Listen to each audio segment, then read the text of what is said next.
Hello, everyone, and welcome to Q Plus EDU 2021. Today is our final session of this year, and I am super excited about it. We have been looking forward to this all month long. Today is called Call, Email, Lobby, Advocating for the LGBTQIA2 plus community with your elected officials.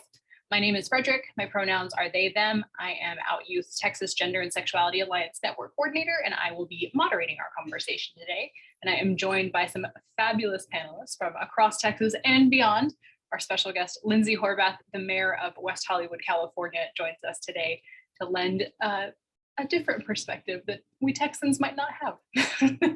So for our attendees who are blind or low vision or joining us on the phone, I'm a white non-binary person wearing a white floral button-down shirt with a black tie. I have black glasses on, and I have blonde hair that's pulled back and the sides of my head are shaved. I am on Comanche, Tonkawa, Jumanos, and Coahuiltecan land, otherwise known as Austin, Texas. And I am super excited for this panel. We'll go around, we'll start in alphabetical order. And same questions for y'all: name, pronouns, age, I'm 36. It's a Out Youth tradition. Where you're from, including the indigenous land you're on, and a physical description of yourself. And I'll put all that in the chat because it's a lot of things. So Adri, I think you are first alphabetically, if I can alphabet. Yeah, I am the first alphabetically. So hi everybody, my name is Adri, my pronouns are they, them. I am 28 years old. I am from Juarez, Mexico, and El Paso, Texas. So I actually don't know the indigenous land I'm on now because I just moved to Austin, Texas. But I guess it's the same as Frederick's, and I'm really realizing that I did not look that up since I've moved.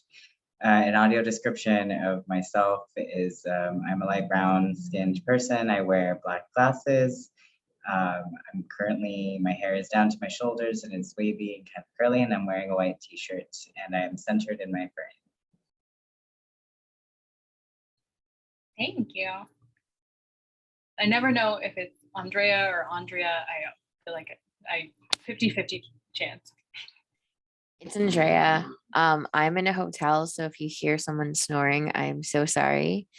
But my name is Andrea. My pronouns are she, her, hers. I am currently in Austin, so I am sharing the land with you, Frederick. But I live in Houston, where I live on the I'm going to butcher this and I feel so bad, so I'll put it in the chat, but it's the Okies land. And I'm glad that we bring it up though. I appreciate it, and I'll type it out too, so we can make sure that I pronounce it right in the future. But as far as description, I am a light brown person. My hair is tied back. I have brown glasses. I am missing my left eye, and I'm wearing a white shirt that says "Fight for Love" in different rainbow colors. Thank you. All right, alphabet, Jules. Hey, I'm Jules. I use they, them pronouns. I'm 26. I am in Austin, so the same lands that Frederick named. And I am, description, a transmasculine white Jewish person with wire rimmed round glasses, short brown hair. I'm wearing a olive and dark green like foliage patterned polo. And there's a couple little plants peeping in the frame around me. Thank you, Jules. Lindsey? Thank you. I'm Lindsey Horvath. I serve as the mayor of West Hollywood. My pronouns are she, her, hers. I am 39 years old. It's so refreshing to be the old person on a panel for once. I acknowledge I live and work on the land of the Tongva peoples, and I am white with blonde hair, blue eyes, and dark glasses. I'm wearing purple in a day late honor of Women's Equality Day, and I'm honored to be here, and thank you for creating an introduction that is so inclusive for everyone. Awesome. Thank you so much. Yeah, I feel like this is the first panel I've been on in a long time where we're all wearing glasses. So it's nice to be in good company. I don't know how y'all do this all the time though, because they're always filthy. Like, I don't, yeah. I don't know. Okokisa. Yeah? Does that sound okay? Okokisa land. Awesome. So let's jump into y'all's organizations. Can you give us a brief overview of your organization, what you do for the LGBTQ community? And this time we will start in reverse order. So Lindsey, tell us how the mayorship supports the LGBTQ community in West Hollywood. So West Hollywood is known for our LGBTQ plus community. We about 45% of our population identifies as LGBT. 50% of our city is under the age of 40, which is also a fun fact. So we have a great intersection, and 25% identifies as senior or older adult. So we have a great intersection of all different kinds of identities and experiences. And our community was incorporated in 1984. West Hollywood as an idea and as a place existed before that, but officially became a city in 1984. We were the first city to adopt policies to recognize domestic partner benefits at City Hall and provide those benefits to people in the community. We have been at the forefront of any number of issues in the LGBT movement for equality. And we, are very mindful of policies today. Even I was just speaking this morning with San Francisco Chronicle about a guaranteed income pilot program that I've launched with Mayors for Guaranteed Income that focuses on LGBTQ older adults.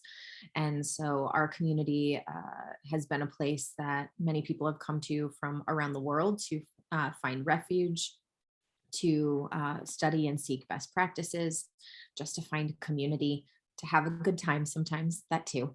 But we try to be a place where everyone is able to be welcome and to come to find community. I think I speak on behalf of all of the LGBTQ Texans when I say we're drooling.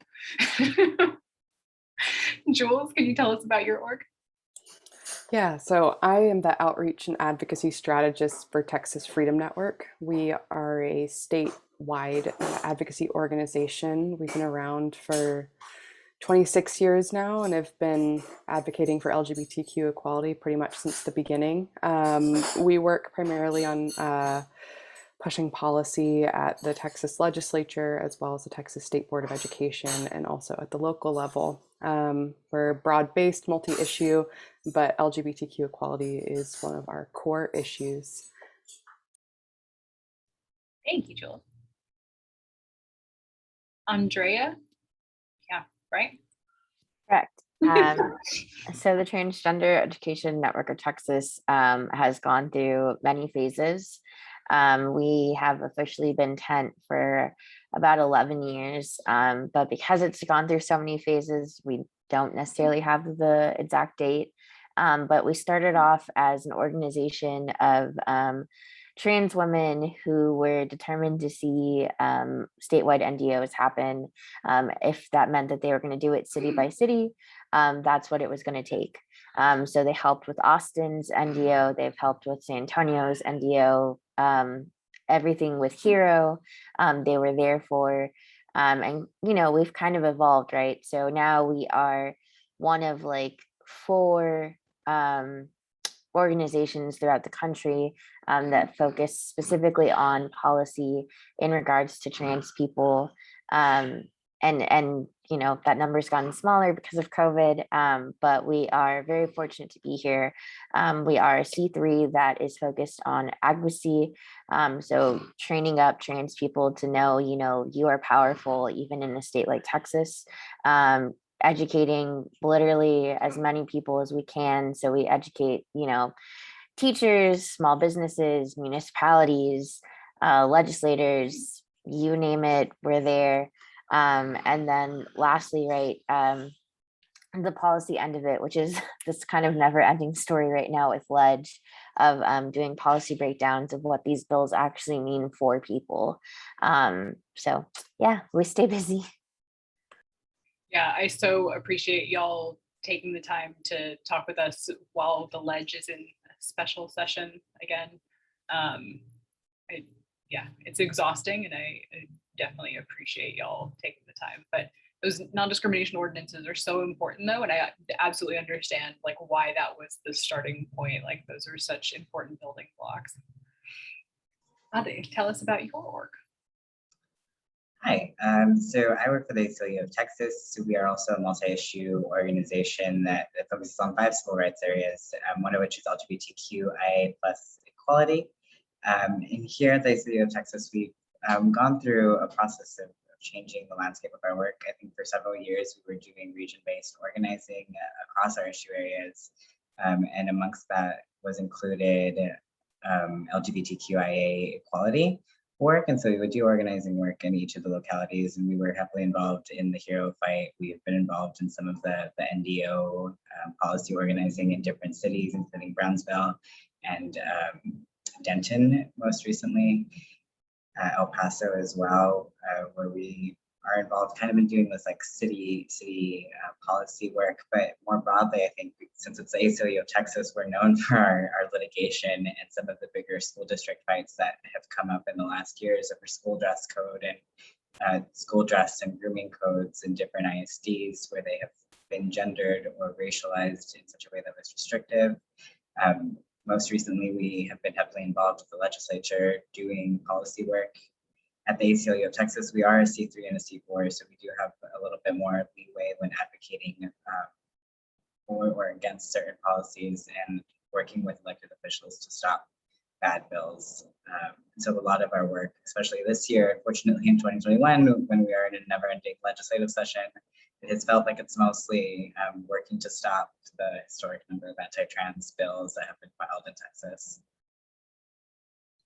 Yeah, absolutely. And the ACLU of Texas has been a super important partner for Out Youth and the Texas GSA network, because anytime students come to us and say, you know, my school's trying to pull this stuff, I'm like, let me connect you with these people who are going to help you. And I just send a lot of strongly worded letters. I just this morning saw an article about a 4th grader in Abilene who was told that he can't wear earrings to school because he's a boy. And so we're gonna start that fight. And for folks who might not know, Out Youth is the Central Texas LGBTQ Youth Center. We've been around for 31 years.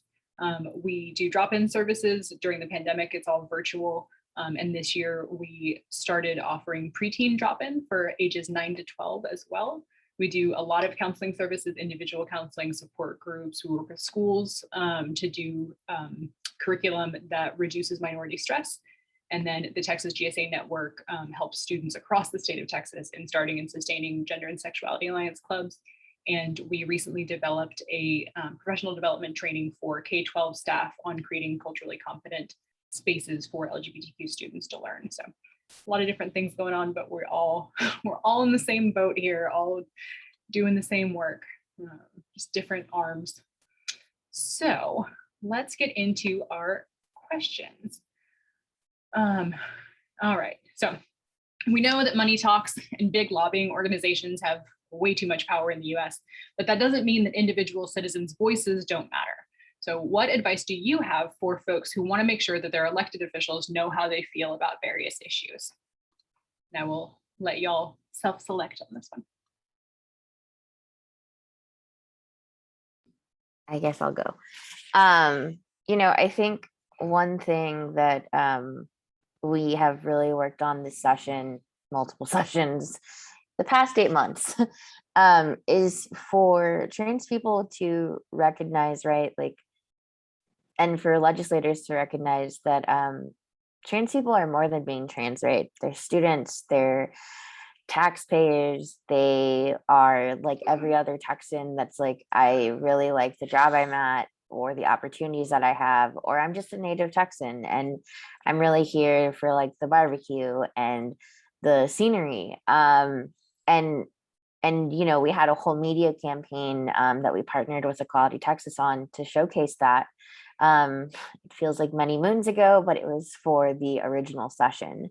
And so that's something that we've really focused on. I think, especially in 2017, we made a mistake. We had overall, as multiple groups had people kind of show up and what felt like bleeding out, the saddest story, the hardest story, and it wasn't worth it, right? For the people that kept having to come back or that they felt burnt out. And so we've really gone a different direction, and we've said, what story makes you feel good? What story makes you feel empowered?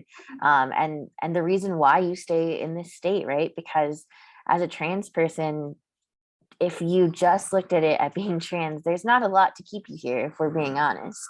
And so that's where we've been, right, to create real connections with legislators, especially. And as far as like also saying, like, you don't need to show up to every rally if you don't want to, or every hearing, or whatever that looks like. But if you're having conversations with your family, your employer, your local municipality, all of that adds up to the point that, they'll come out to Austin and say, hey, I have a person who has really talked to me about, these issues. I have a real connection with them, and I'm here to advocate for them too, on behalf of, Facebook or Apple or an ISD or whatever that looks like, because they're having genuine conversations. And so that's really where we have focused and put our time this session, is to say, like, make those genuine connections and tell stories that you relate to, because when they make you feel good, you're going to shine even more, right? Rather than a difficult time or a tough time that you don't really want to talk about, but you think it'll get a reaction from them. It's not worth it. I love that. That's such a good take on it, because yeah, definitely the, performing our misery over and over again just gets so exhausting.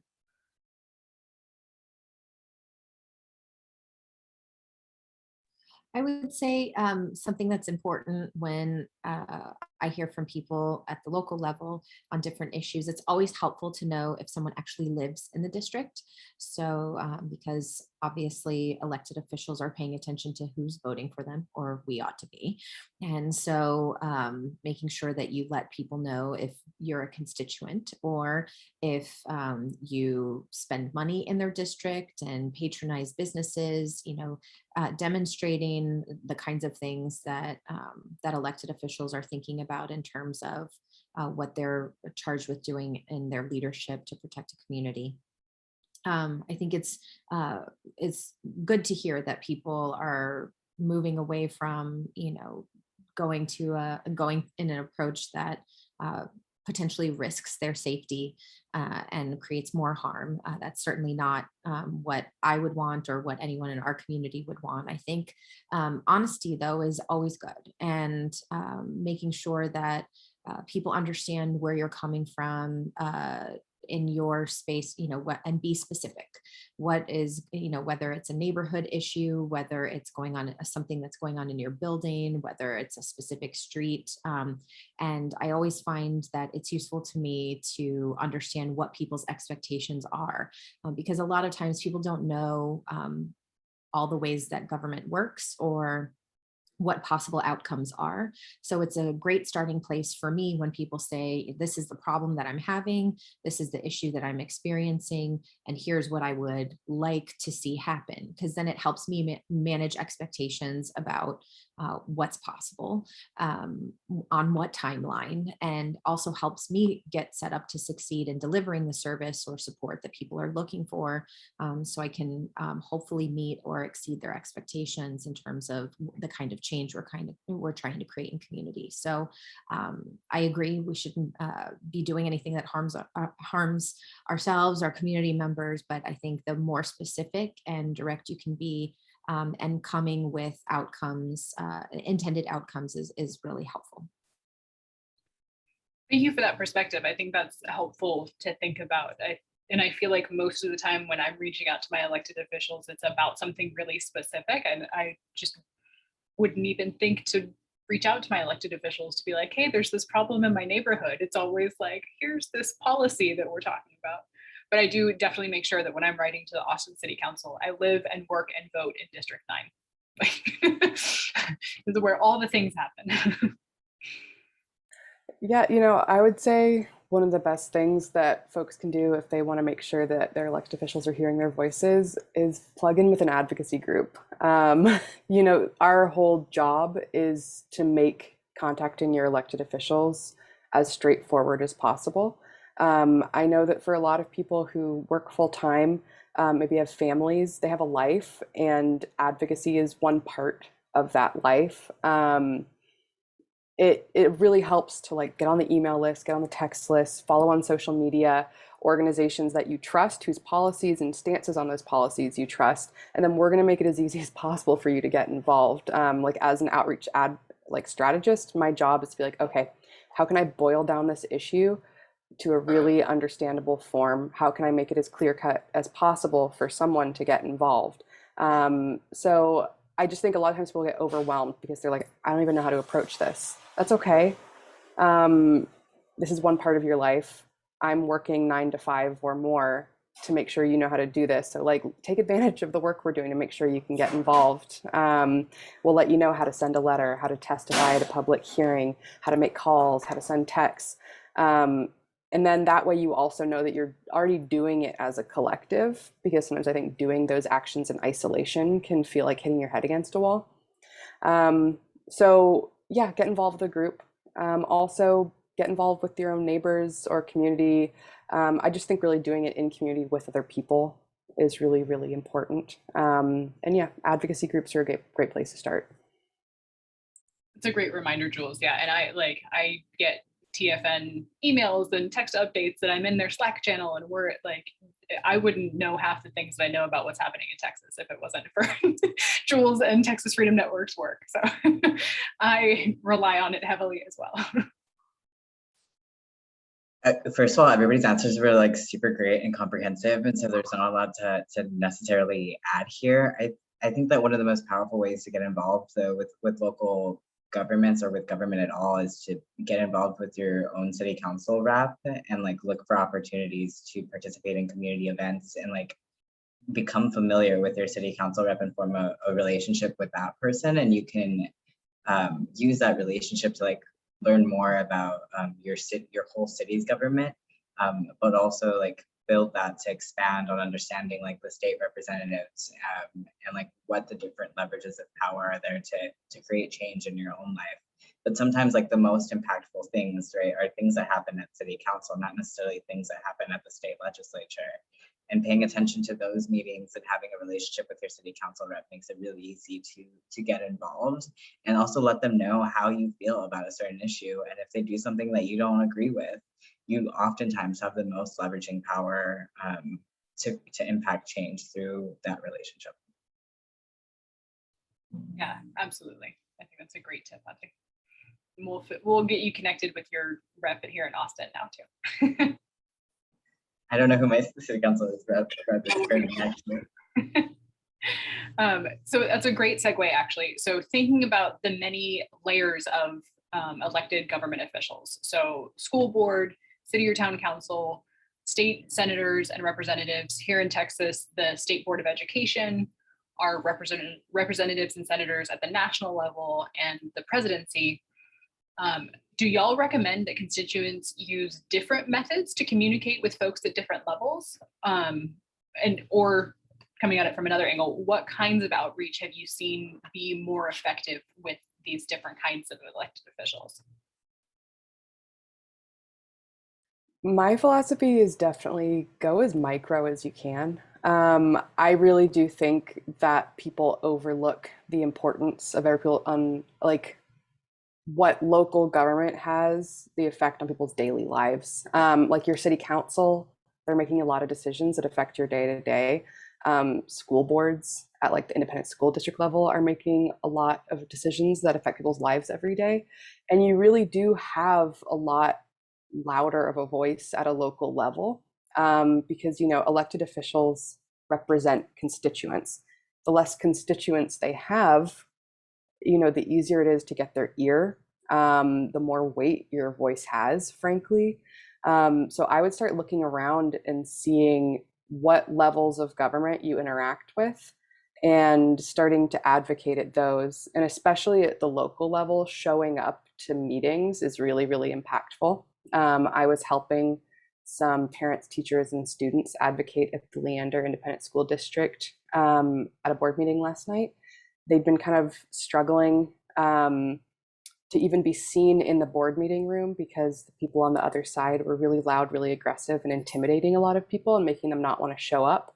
So I just helped them make sure to support each other and have each other's back and like show up all at the same time so they could walk in together.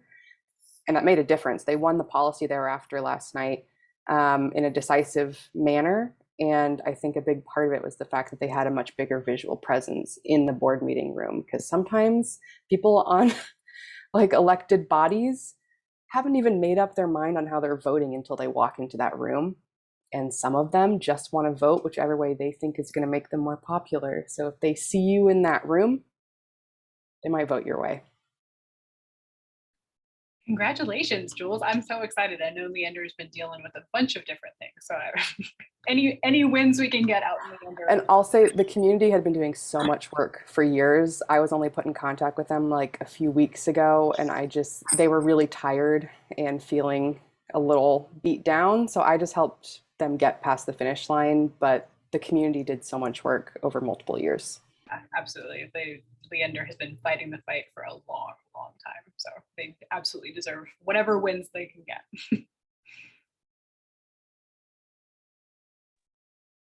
I would say I agree that if the issue that you're working on is something that can be solved at the local level, definitely start there. Usually those of us who are at the local level should be more accessible.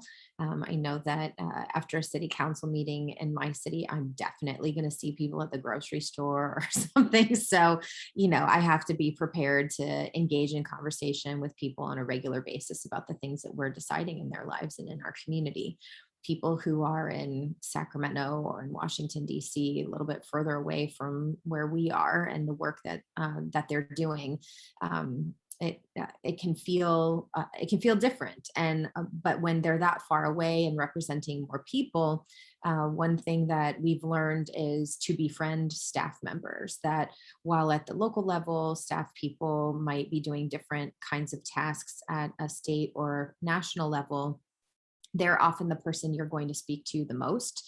And they are chosen because they are experts in a certain subject matter or have particular kind of training. So decision makers often at higher levels of office don't even sometimes fully read everything that they're voting on. And so that's what their staff does for them. And then they advise on how the voting person will, or the decision maker would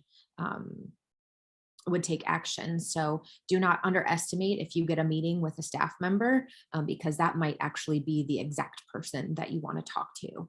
I've learned in trying to lobby from the local level at a state or national level, figuring out, and this is why, to Frederick's point, so many lobbyists and lobbying firms and types of organizations exist because trying to get that access is key. And I recently heard from someone in a particular industry who was trying to get the attention of the president that he was told he had to raise something like close to $1 million to be able to have a seat in the president's office to have a conversation about what he wanted to discuss. And understanding there's one president for the entire country, I get that's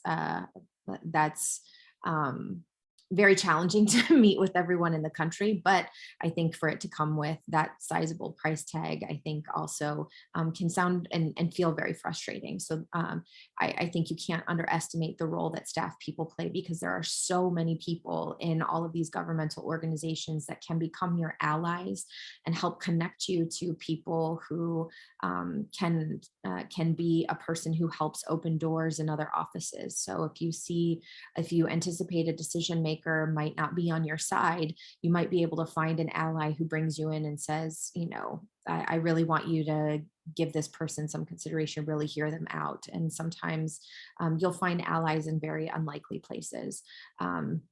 but I definitely do think there are different, I don't ask people to bring $1 million in contributions to me to meet with me. So we'll have a different kind of meeting. But I do think that there are differences at different levels. And, you know, to the extent that you can figure out who the gatekeeper is, a lot of times elected officials have someone who's kind of the designated person to determine what's going to happen in that meeting before it happens. And I've definitely seen some elected officials work in that way. So if you can figure out kind of who that person is, that will also help you. Yeah, $1 million seems pretty inaccessible for most of us, I think, for one meeting. In this case, he wanted to talk to the president about legalizing cannabis. So I can understand why that might be a difficult discussion, but still, that's a big price tag. So yeah, but it's a great reminder, though, that that nobody does it alone. And like even our elected officials, who are the face of whatever it is, have a whole team of people helping them, and that us accessing those people and having conversations with them and building relationships can be really worthwhile as well. So thanks for that reminder.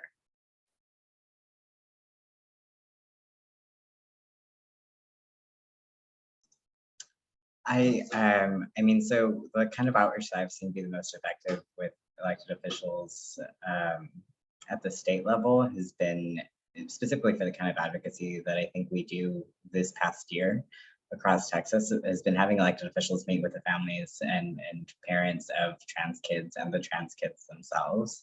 And not only to like, for a split second of like hearing like the struggles that they've faced in school, but as Andrea said, like getting to know the full complexity of like these kids and like the things that they love, who they are, who they have been before this was an issue at the legislature, and having them meet directly with their elected officials has been like pretty powerful and transformative in such a way that you can like call back upon like that meeting that maybe I was present for, or like knowing very much that this representative like knows this kid, has heard from this kid, and like urging them to continuously be accountable to that family and to that kid, and so that they know that like if they vote against these things, or if they let them pass through a certain committee, or if they return from Washington D.C. way too early, that like that is whose life they have endangered and they made a promise not to. It sounds kind of like I'm extorting elected officials on meetings now, but that is very much kind of what like the approach that I think I've taken this past legislative session, is just ensuring that they hear from people in their districts, especially if they're powerful representatives like Joe Moody or Mary Gonzalez, so that they like cannot say that they do not know a trans person, because obviously they know me, but they also now know transgender kids and their parents, and understand like can put a face right to like this legislation, and in such a way that doesn't typically happen because El Paso is so far away from Austin and it's so hard to get there. So these like one-on-one meetings, I think is one of the most effective forms of outreach, but also, as Jules said, like showing up in massive numbers has also been like a tactic that has really worked for the LGBTQ community.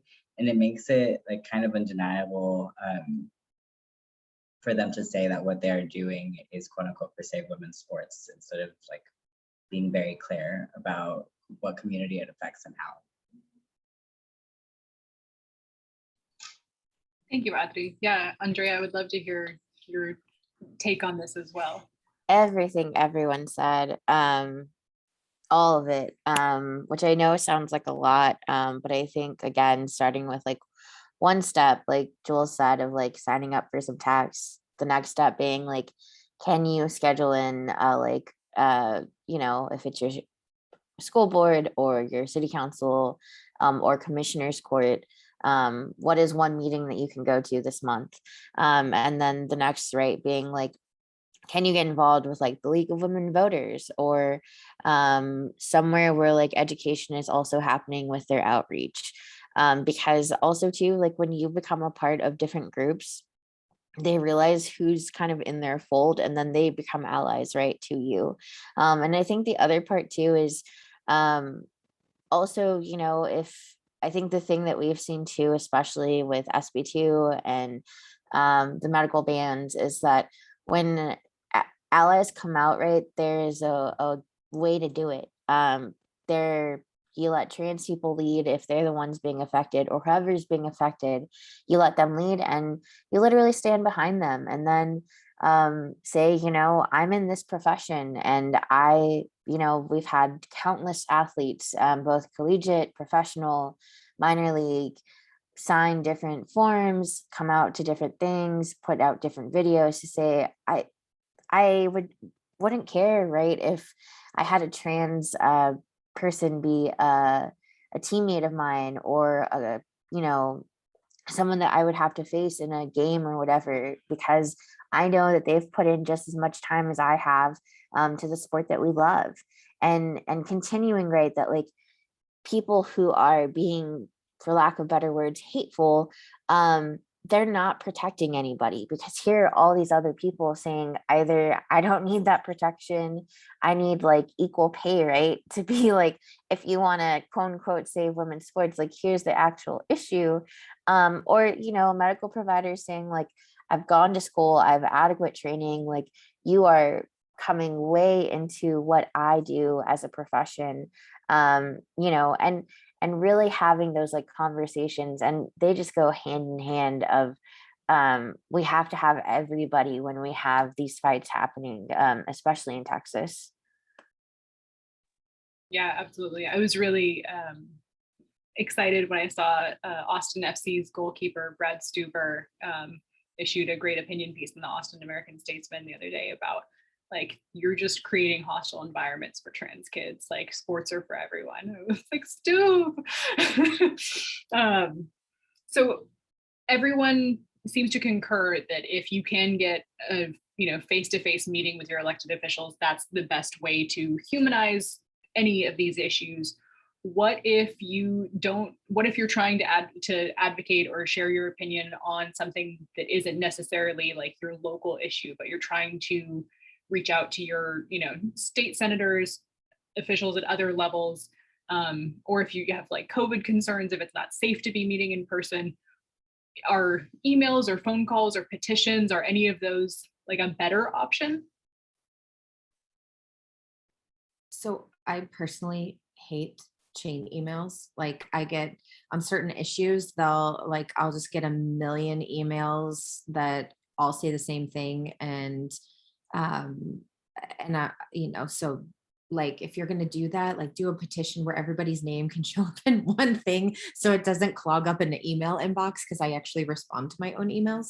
I would also say for higher levels of office, I would be surprised, and I'm sorry to say this, but I would be surprised if the elected official themselves is actually reading those emails. So while it feels like it might make you feel good to flood somebody's inbox, in terms of impact, it might not actually get the result that you're looking for. I think to your point about visibility and seeing somebody in the room, there's while we've been holding virtual meetings, how do you achieve that same impact of visibility? So showing up, calling in, being visible outside where you think somebody will be meeting. People are employing a lot of different tactics, and I think that that people still need to know that you're present and that you're visible and that you're watching. That's important.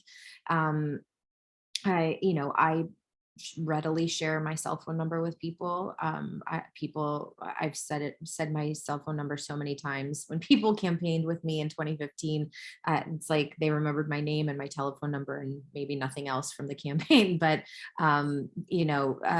people were like, "You're crazy to do that." But the truth is, like, not that many people use my cell phone, and I gave it to people and said, call or text me anytime.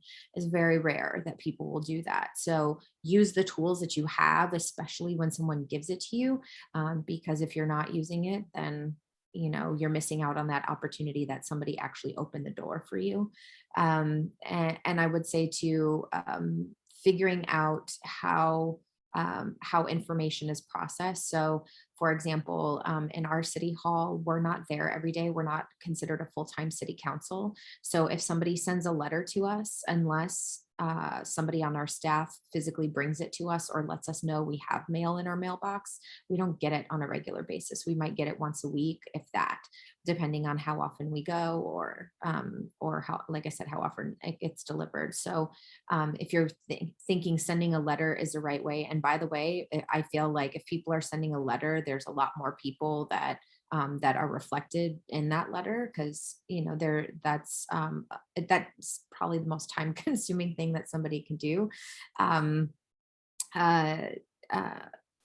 It doesn't necessarily mean that it gets read, especially on something that's time sensitive. So figuring out how all of that is processed wherever you're sending it, I think, is important too. Or address it to a different person in the office to make sure that it gets to the person who needs to see the information. So I would just say on the flip side, like if you're reaching out to like a US senator or a state senator and it's someone that's doing something you don't agree with, flooding their inbox with a few thousand chain letters is actually pretty effective advocacy.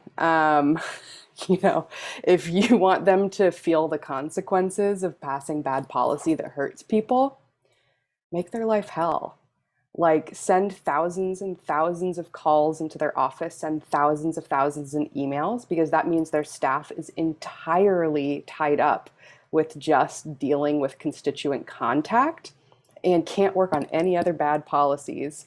During regular session, we were even doing fax storms where we were like, when would be the most annoying time to send a rep who does harmful things a bunch of fax messages so that their office is unlivable and unworkable, so that they can't print anything, so that they have constant fax noises in their office? Like, yeah, if it's a representative that will actually listen to you if you contact them, don't send chain emails. But if it's someone who you just need to let know that they're being real bad, just make their workday really terrible. That's totally fair. Totally fair. So Jules, are you suggesting that Texans might get creative with the new SB 8 hotline that people have put together to report on civil lawsuits against people who are having abortions? I can't confirm or deny what doing that might do, but I certainly have seen it online that people are having creative liberties with that hotline and form. So, utilize it however you feel is best. I've heard that they've crashed it enough times that they no longer allow photo or video uploads, and it's a maximum of like 500 words. So people are doing the work. Yeah, I think, right, to like Jules' extent and things like that, no matter who you are, local government, state government, federal government, people hate bad media. And so it's like a blessing and a curse here in Texas of like hashtag TXLedge on Twitter. But I think, right, like joining what you can see as like a tweet storm where clearly organizations, people are tweeting at a certain rep, like Jules said, of here are facts, or here's the harm that you're doing, or whatever that looks like. Send a couple of tweets if you have the time, right? And again, I think in Texas we've gotten really creative in that sometimes we know like, oh, they're not looking at their emails, oh, they disconnected their phones. And I know that we've had, especially like Repro, be like, let's fax them and literally send faxes because at the state legislator they still accept faxes. And so I think it is getting creative of what is a form of communication that they haven't received yet, what's really gonna like get in their hands that they're gonna look at. And I think, as organizations, we always say like there's only a couple of split seconds to get somebody's attention for an issue. And I think it's the same thing when talking about elected officials, unfortunately, because they are, knock on wood, right, if they're doing it right, trying to be good at every issue because they know that their constituents are being affected again by multiple things, especially with COVID happening, especially like with the winter storm, all these things that are happening in Texas. and people, right, are trying to like have people not be kicked out of their homes or access adequate medical care or whatever that looks like, on top of like, making sure that UIL rules don't become like official law. It's a lot. And so I think wherever you feel like you're like, this is my spot, this is what I feel comfortable with, this is what's in my time frame, stick to it, right? It's always necessary because there is always somebody trying to like put pressure or a light on the subject that's being attacked. Thanks, Helen. So on the flip side of this, thinking about the judicial branch, what advice do you have for sharing your concerns with folks in the judicial branch or making changes? And like, how is that different if judges are elected or appointed? So in LA, we have an organization called La Defensa that does tremendous transformational justice work. And they recently created a website or a platform called Rate My Judge. And if and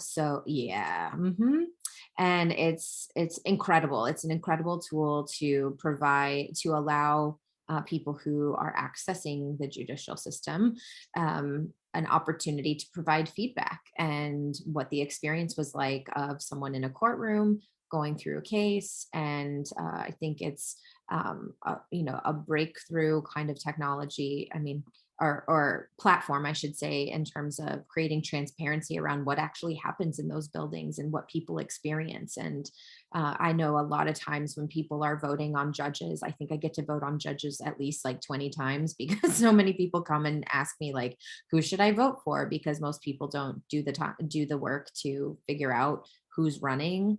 And we see more and more things that are decided in courts. I mean, even just recently, with the reversal of the eviction moratorium, the courts make such a difference on so many decisions in our lives that we need to be paying attention to those judges. Yes, it's more work to understand who's running, but we have to do that. So I would recommend checking out that website, see if it inspires you to be able to partner with someone to create something similar in Texas. And I think there are leaders who would love to share how they did it to create that opportunity for other places. This is definitely the panel to get that ball rolling if we wanted to do it. So.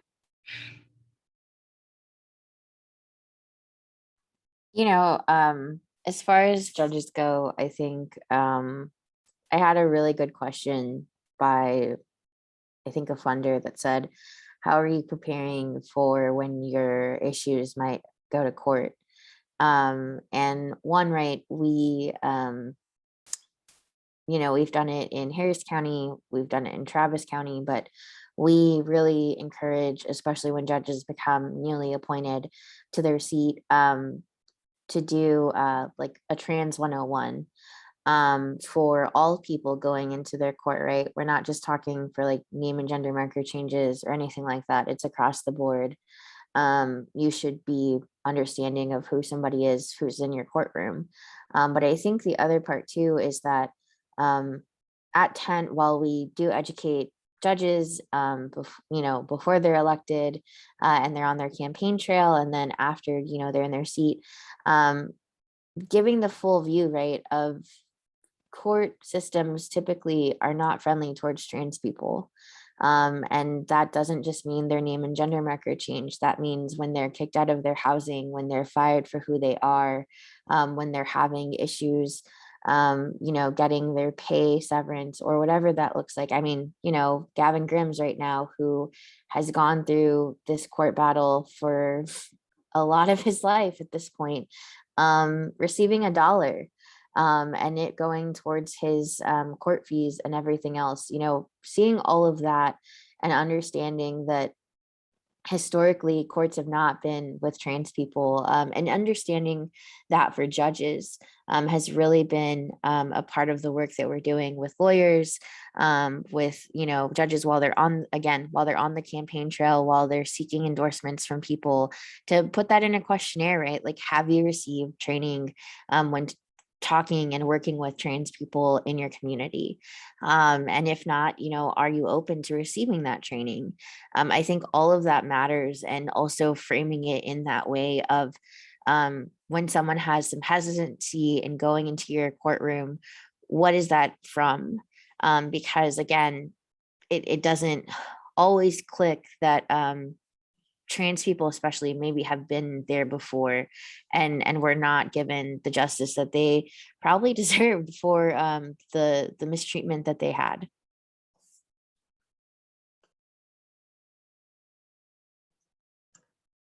So when I was reading this question, the first thing I thought about, because it was the first election I ever worked on, right, was 2014 gubernatorial campaign for like governor, and the governor gets to appoint all of the people on the Texas Supreme Court. And so now we're seeing the Texas Supreme Court naturally affirm all of the governor's bigoted decisions. And like, what a surprise there. He appointed them. It is like this self-serving cycle that has ultimately caused so much harm to so many Texans. And then when we look at the other sides of the statewide judicial system, Attorney General, twice indicted Attorney General Ken Paxton, who is being asked for all of these like general opinions that are binding and don't actually mean anything. He's also like part of the judicial system, right, as our Attorney General. So like elections are really important sometimes, even though like they're so hard in Texas.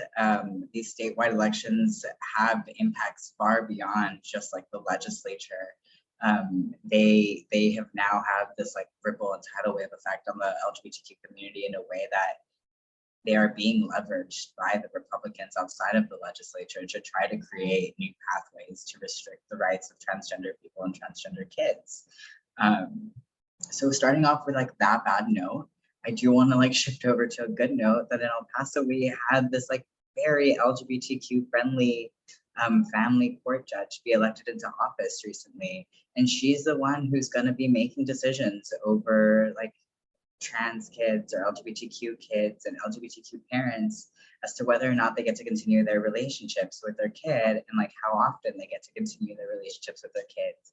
And in a place like El Paso where we hadn't had that before, that is like, most of the court decisions in those cases, as far as I know, have been very good. But we hadn't had like such an openly LGBTQ advocate be a judge in our community, and now we do. And it's like from the big like macro level, like judicial system, to like the tiny like micro levels of our judicial system. Elections are important. She was elected, and like knowing the values and the names of the people who are on those ballots is so important, because so like she has the power of like hundreds of cases a year, if not thousands, and she gets to pick like other judges that work under her as well. And I actually had the privilege and honor of being part of her like hiring committee for that, to ask questions about like the LGBTQ inclusiveness and like where their values lie as judges.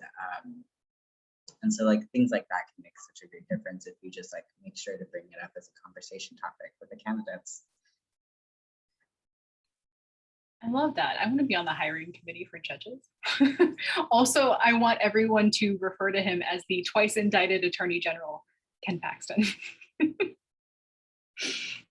Yeah, that's a really good title for him at all times. So I have complicated thoughts on like judicial selection and the decisions made by judges. I, in the 2019 legislature, worked as a researcher for this organization called Texas Watch, and one of the deep dives they had me do was on judicial selection.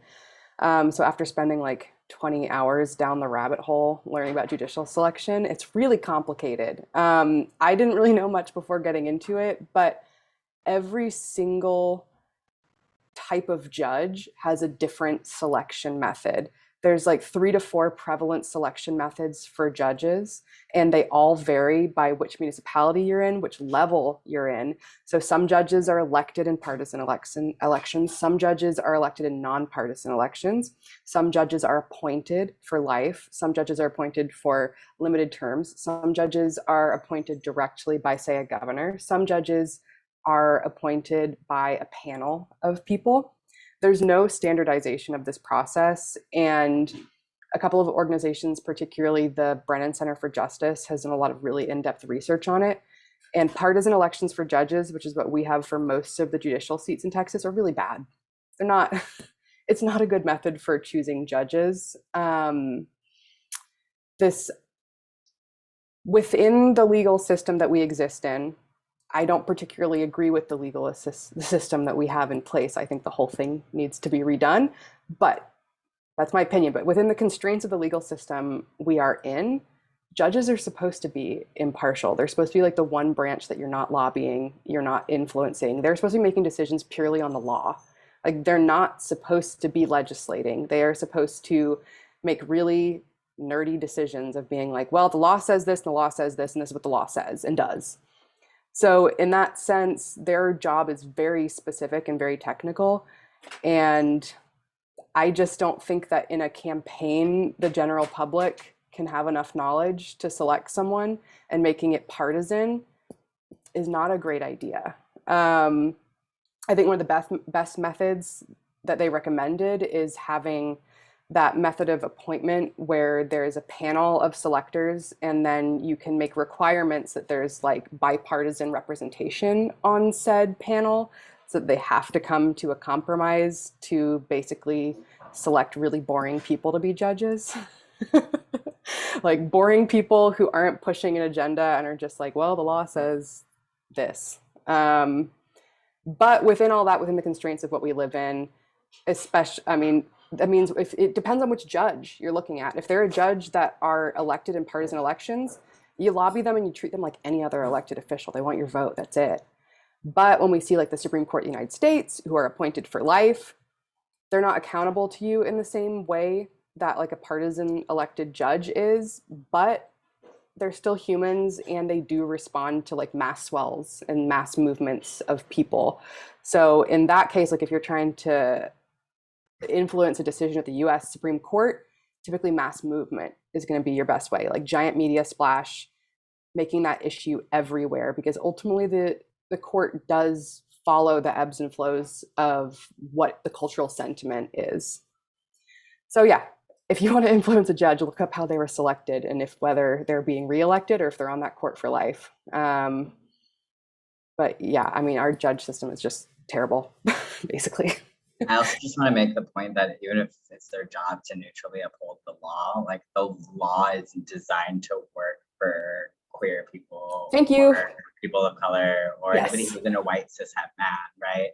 The Constitution is a white supremacist document, and most laws are also white supremacist in nature. But of the two things that can influence like the changing of the law, and I stand by that as an ACLU employee, right, are like, as you mentioned, the societal change of like movements, because they are technically bound to have to do what is societally or culturally appropriate for the time period. And so the more that like culture and society shift towards progress, the more that courts will also in turn shift towards progress, ideally in a world where I still maintain hope. And I think the other part I just want to add, right, because looking at what is happening across the US, especially when we're talking about banning transgender youth from sports, you know, we're also seeing what is considered, you know, by the law, even like Trump appointed judges saying like, this doesn't make sense. Again, because they're going back to what does the law say, because that is their job, and they know their duty. And I think that's where we've had some success to say, you know, we get our very smart attorneys to have conversations of like, here's how you apply other, court rulings and giving all of these examples, because I think at the end of the day, we come back to not having the knowledge. They don't have the knowledge to make the point to, if it's somebody that's called into their office, if it's, somebody in a like court case that they have. But when you give them that knowledge of here's this particular, section that affects, queer, trans people in Texas, and here's how you can use the law already set to help you make this decision be fair, right? Because again, going back to education, that's where all of this comes into play, and it's a lot of work, but I think it's always worth it, because then you see those judges in their courtrooms say like, I've had people talk to me, or I've had, this be listed out for me, and I'm going to use it as an educational resource in making this decision. And so I just want to pivot back again to say, like, where you can provide people, if it's, again, court rulings, if it's in classroom settings, wherever that matters, right? Whatever that situation is, it's always going to be helpful, because they're really going to like latch onto it. And I've seen people like keep it in binders to refer back to it again. And then they educate, their peers and saying like, hey, I have this for you. I know that you have this case, or you have a situation happening. I think this would be really helpful for you to look at. And so we kind of do that like spreading of resources too. I love that. I just learned so much about the judicial process that I didn't know 5 minutes ago, y'all. I guess one of the things that I was thinking about with judges, especially, in Texas, we know the importance of like the appellate courts with all kinds of different ridiculous laws that Texas has created. But do any of you have advice for if someone wants to start like a recall effort on a judge who has been appointed? I'm guessing you don't recall elected judges, Jules? I actually don't know about that, and I don't know what the process would be to like repeal a judge who was appointed and not elected. I have no idea.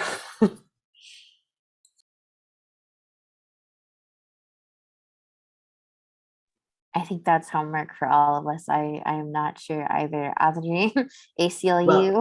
Well, a recall would be on a judge that was elected, right? But I still think that there is a lot of power in applying pressure on somebody to step down. And that would be different, and it would still be their individual choice to do that. And so that is a much harder campaign to mount, I would say. I have never seen a successful campaign that I can think of quickly for like a judge to step down or to be recalled. I don't even know. I think nationally, the most recent example I can think of is like Cuomo, as like an elected official, as somebody who was elected, right, who like stepped down.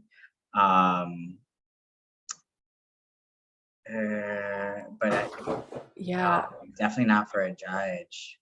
I think appointed judges, the only way they can be removed from their seat is like if they do something really illegal.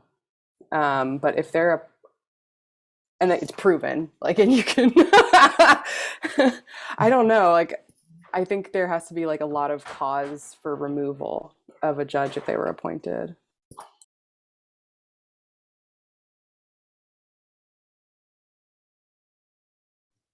I feel like I've like heard about like recall campaigns for judges, but I also don't know if any of them have ever been successful. So it is good advice for us.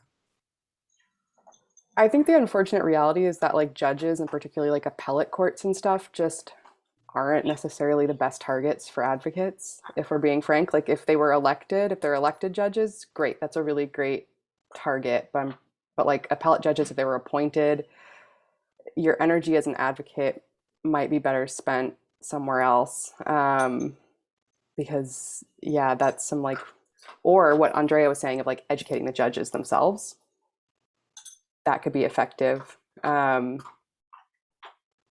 I don't even know of that many organizations that do any kind of advocacy aimed at judges and courts, and it's probably for that reason.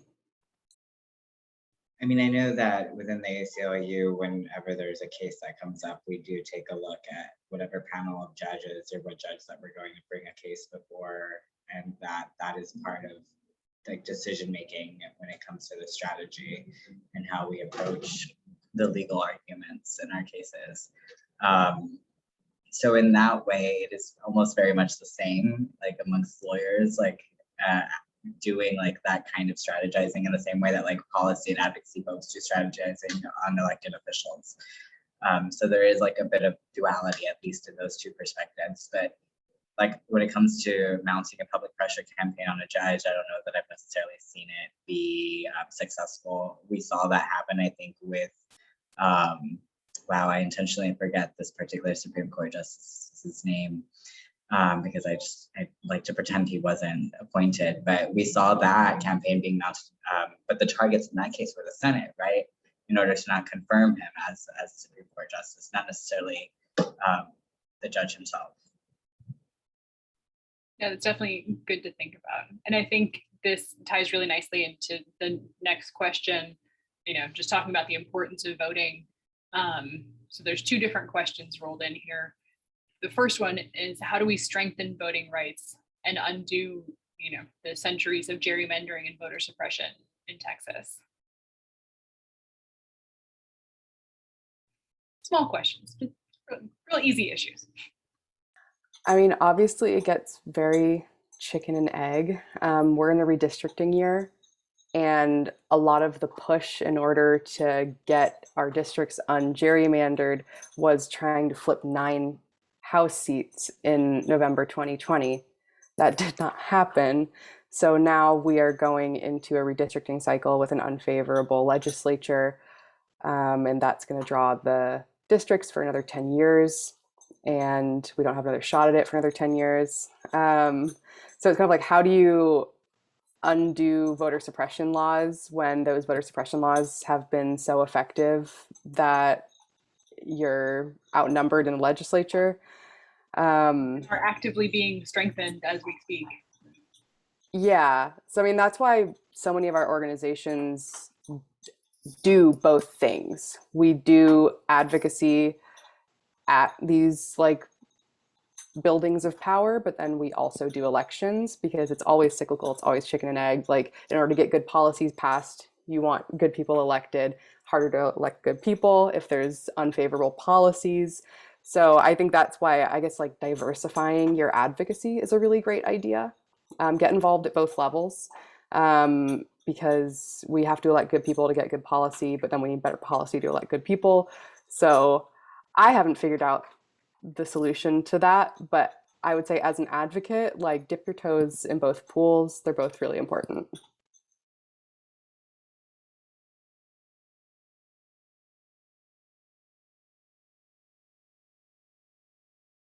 I mean, I'm just like healthy pause, see if anybody else wanted to take a turn.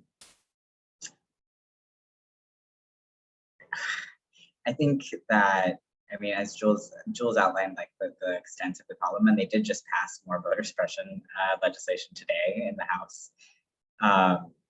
But there, again, I want to come in with like a little ounce of optimism here, and because locally in El Paso, something that we were able to push for at the city and the county level was a local El Paso redistricting like community board.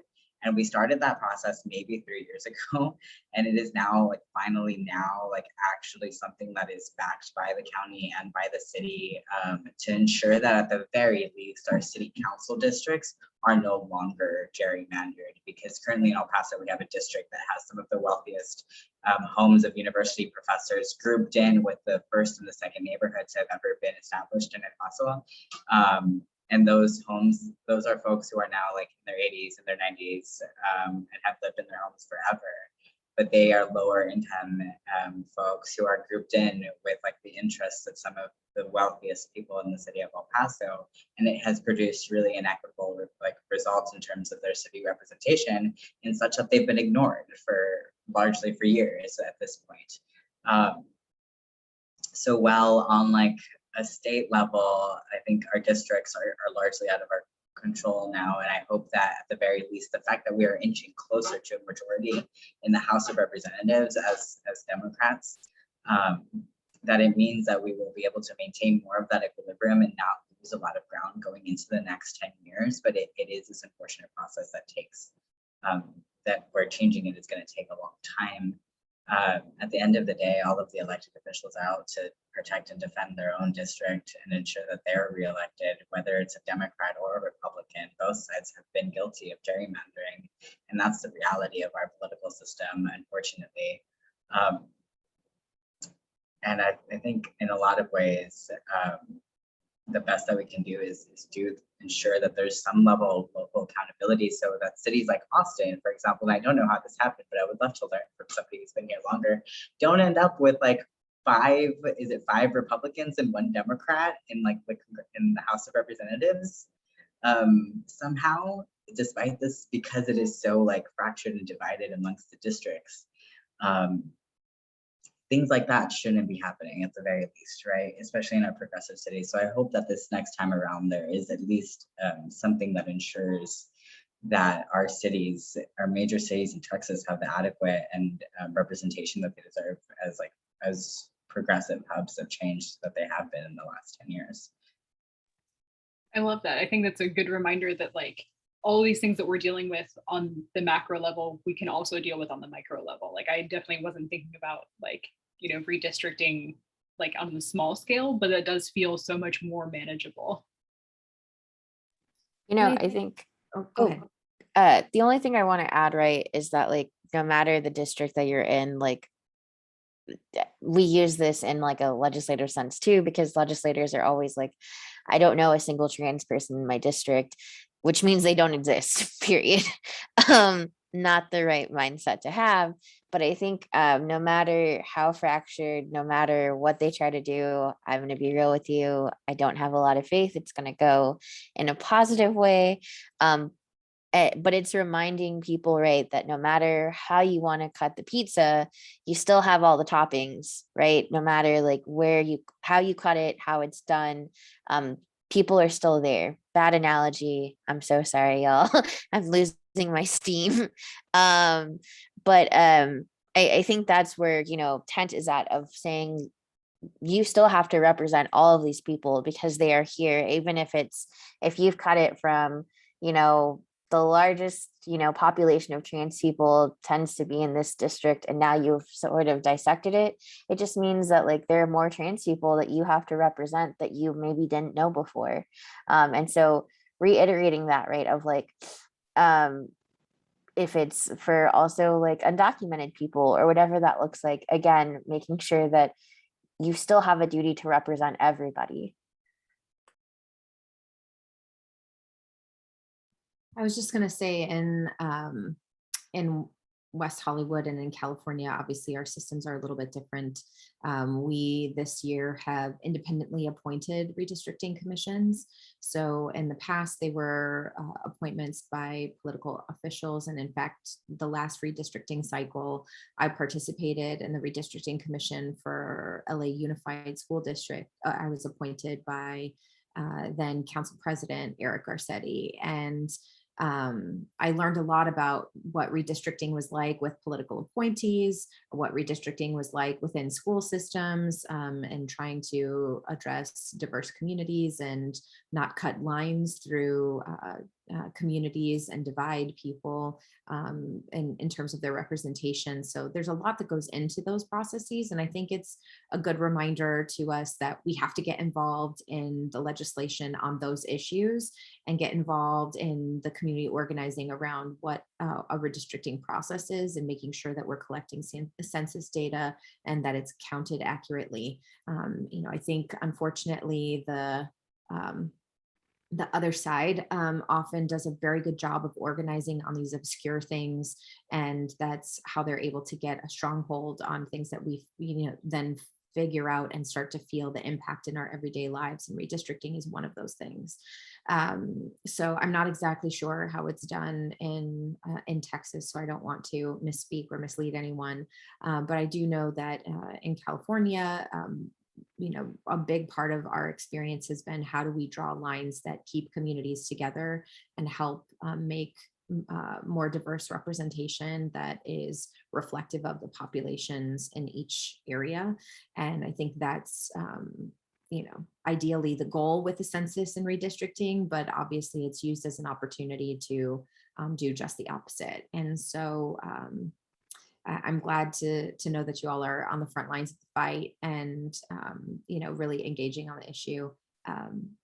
It's a challenge, and especially after this last census where that was not inclusive in the questions, that did not allow people full representation to be reflected in their answers, and to then have that represented in how that information is creating representation. Even in California, we're bound to lose some seats because of how the census data came out and quite frankly didn't reach people in our state. So it's tough.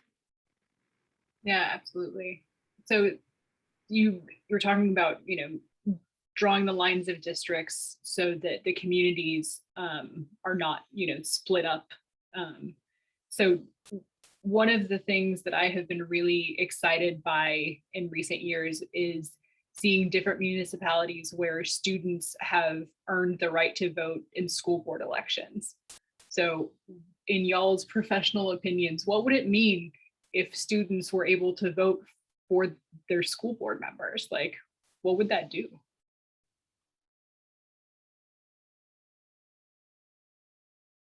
I mean, based on what I saw last night, it would make them a lot more directly accountable to those who are most directly affected. Right now, especially the Texas State Board of Education, they treat students coming to advocate as like a sideshow. They're like, that is so cute that you're here to talk to the grown-ups, which is so insulting because these students, they know what they're talking about. They are so smart. They care so much. Last night, it was a group of like 5 students from a GSA at one of the local high schools. And I edited the testimony for one of them, and it was hardcore. Like, he knew what he was talking about. So, I mean, I think that'd be fantastic because it would make them accountable to who they really are directly representing, because I think often school boards think of parents as their direct constituents, which that is the case. The parents are the people that can vote, and those are their direct constituents. But parents don't know what's going on in schools for the most part. And the parents that think they know what's going on in schools are the type of parents that maybe shouldn't be having as much of a say, frankly, a lot of the time. So I think we'd see a lot more progressive policies passed by school boards if the students were allowed to vote.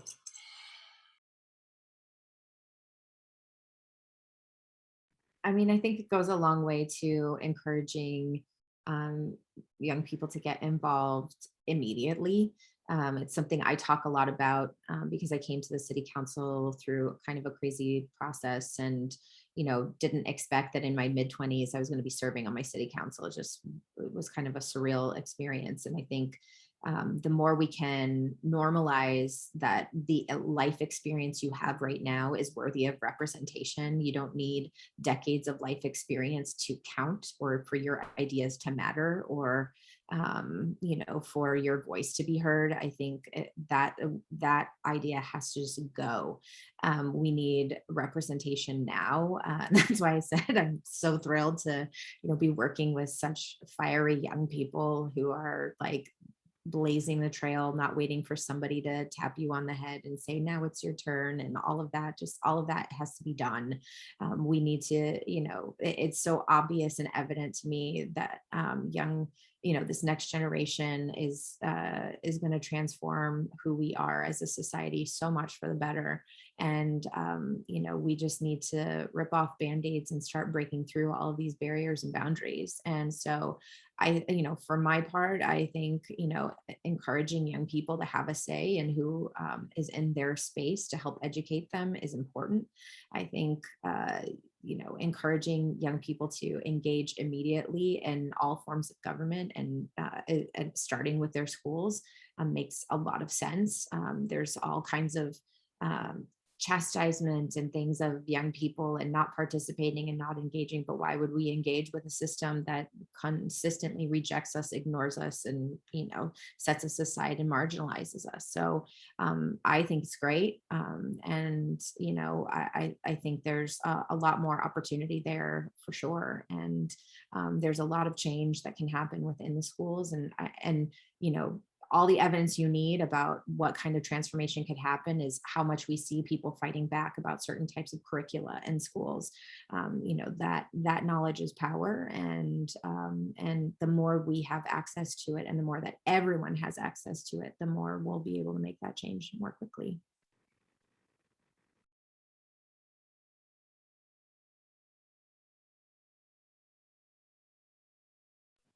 I think back, and this is gonna like be my answer, but in 2017, I think back to a school board meeting where a student was advocating for her classmate who was trans and had really gone to the full effort to talk, you know, to the GSA to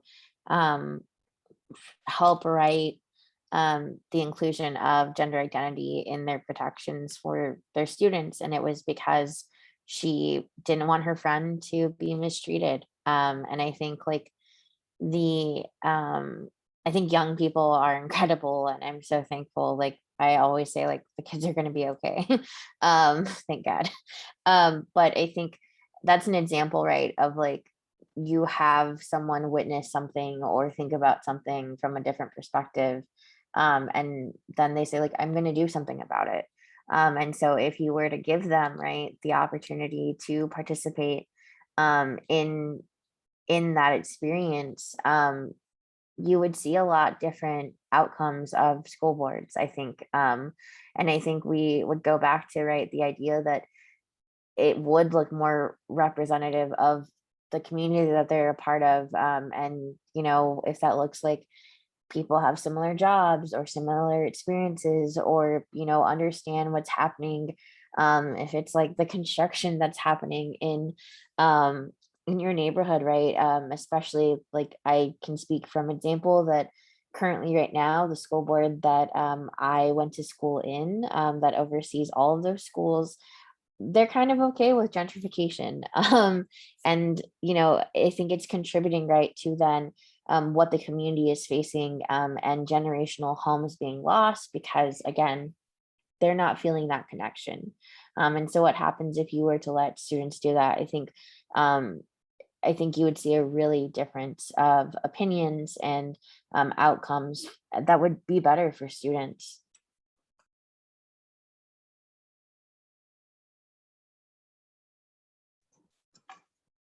I also just want to add that like elected officials right now use school board elections as like a way to like intro their careers into public service so often. And like we see that happen often, like the school board jumped to like running for a congressional seat in a district. And like having young people run for that office would like one makes so much more sense, right? Like for you to be advocating like as somebody that is more closely related to like the school that you maybe just graduated from, or like a school district that you're more intimate with the issues of, because even 10 years out from like high school, I feel so disconnected sometimes to what is going on in schools, that it like, I don't know, the idea that we have elected officials representing students who like don't even have kids in school districts sometimes is so absurd to me. And like our young people are way more qualified to be in those elected positions than those folks, right? And there's so many of those across the state of Texas. And I think it would be such a like an important vehicle change. And I think that like young people would have a way more likelihood of getting elected. Students were able to vote in those elections, right? No, that's a great point. And I'm super glad to know that I've got you all on board with my plan to, at some point, help students in Texas earn the right to vote in school board elections. So we've got 1 minute left. So I'm going to wrap up with our last question. We know politics, advocating can be exhausting. How do you stay hopeful and committed? Participating in things like this, honestly, like knowing that there are people doing the work everywhere is what gives me life, because we can't do all the work all the time. When we need to take breaks to take care of ourselves, self-care is care, and that's important. That's the work that we're trying to do externally. We have to do it internally for ourselves. For me, I don't think that balance exists. I think balance is a made up concept to make busy people feel bad about their very ambitious and full lives. And so instead, I think of life as trying to be present in all of the things that I do when I'm with my friends or family. That I'm trying to be fully present to them. When I'm doing my work in the city or when I'm doing advocacy work, I'm fully present there. When I'm fully present when I'm doing my day job work in advertising, because yes, being an elected official in West Hollywood is not a full-time job, and it is not cheap to live here. Doing that work, I'm fully present, and for me, that's how I have what I think people mean when they say the word balance. But I think that the ways I continue to be inspired is, reaching out, placing myself in communities of people who have completely different life experience from me and learn something new.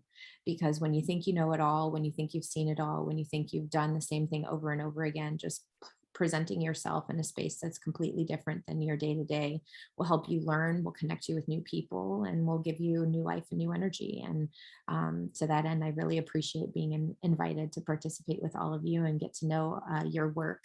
It's truly a gift in my Friday afternoon, and I hope that, if I can be of help to you in any way, my number is 323-632-7530. Text or call me anytime. I want to be an ally and a resource in the work that you're doing and support you. Thank you so much, Lindsey.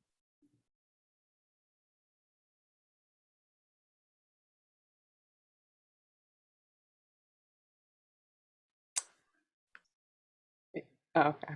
Like you were like, you know what, you can take this one. It's not the best time to be asked this question, if I'm being honest, because I don't feel like I have any kind of answer. I'm feeling real rough right now. I'm also someone with a chronic illness, and shit's hard. But I don't know. I think vacations are great. Like, even if you're not going far, like, I think sometimes you honest to God need to like step away for just a little bit. Like, a long weekend can do a lot of good work of clearing your head. But I don't know, I guess a more earnest answer of what I've been trying to learn over the last few years doing this work is like community matters. And I think we throw that around a lot as, I don't know, like a buzzword or like a thing you're supposed to say. And I've only been more recently understanding what that means. It means being around people who are feeling what you are feeling and going through what you are going through, and like letting those feelings flow. I think finding outlets for all of just the many emotions we're going through really matters. Knowing that you're not alone really matters. And I think finding somewhere that you can get a win matters too. I think working in Texas politics can be incredibly demoralizing, because typically when we win, it just means we stopped a bad thing from happening. And that's like not a nutritious diet. Like, you can't live long on your wins just being preventing a bad thing from happening. So that's why, like, me working with those advocates in Leander was pretty extracurricular. Like, internally, everyone was like, I mean, I guess you can, as long as you can do everything else you're doing. And I'm like, okay. And I did it because I knew it would be soul feeding for me to help some people get like a proactive win. Like, they got a diversity, equity, and inclusion policy for an entire school district passed for like one of the most majority white districts in Texas. That matters. So I think sometimes finding places where you can very tangibly see that you've made a difference matters to like fill your cup a little bit.